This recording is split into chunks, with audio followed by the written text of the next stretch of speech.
Le droit des femmes est mort à Gaza. Tous les droits qu'on nous bassine tous les jours, quand ça nous arrange, quand ça arrange l'Occident, tout est tombé mort à Gaza. Avec les bombes de 2000 tonnes, de 2000 kilos, de 2 tonnes qui tombent sur des tentes, sur des enfants.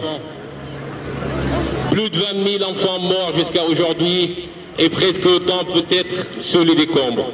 On ne sait pas. Est-ce qu'on le saura un jour? Qu'est-ce qu'on veut? Et qu'est-ce qu'on veut? Où ça? À Gaza. Où ça? À Gaza. Quand ça?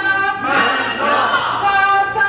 Maintenant. Alors que depuis un mois, Israël a repris le blocus total de la bande de Gaza, plongeant une population totalement démunie et fragilisée au-delà de ce qui est humainement imaginable, une nouvelle division terrestre israélienne est déployée au matin du 2 avril dans le sud de la bande de Gaza.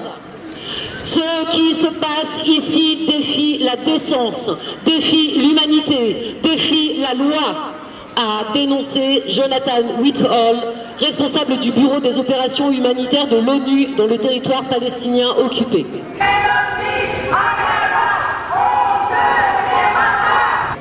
Le soir même, Netanyahou annonçait qu'Israël s'emparait de nouveaux territoires et créait un nouveau corridor pour découper la bande de Gaza.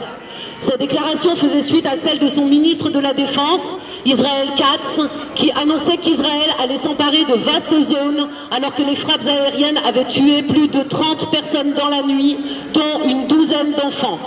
Quelques heures après, l'armée génocidaire bombardait un centre médical de l'UNRWA, assassinant 19 personnes, dont 9 enfants.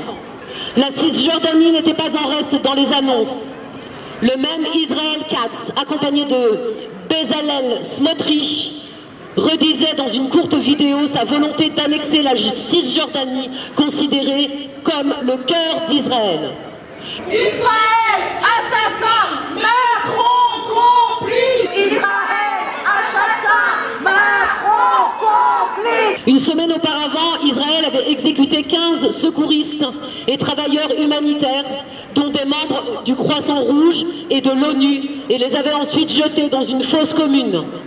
Dans la même semaine, plusieurs journalistes avaient eux aussi été méthodiquement exécutés.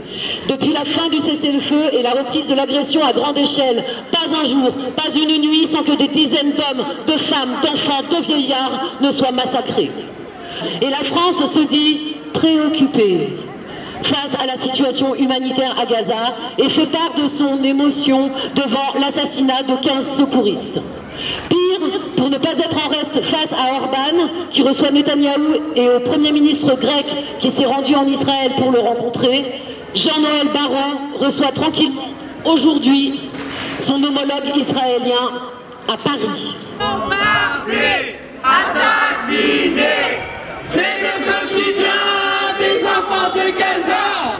Boycott Carrefour! Boycott Carrefour! Boycott Carrefour! Boycott Carrefour! Boycott Carrefour! Depuis octobre 2023, plus de 408 humanitaires ont été tués à Gaza, faisant de ce territoire le lieu le plus meurtrier au monde pour les humanitaires.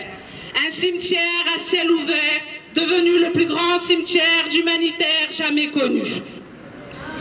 Et pourtant, malgré l'horreur, malgré l'évidence, malgré ce crime qui, en d'autres temps, aurait provoqué des sanctions claires, des condamnations unanimes, la France n'a rien dit. Pire, 8 jours à peine après ce massacre, le 3 avril, le ministre israélien des Affaires étrangères, Israël Katz, était reçu à Paris par Stéphane Séjourné, ministre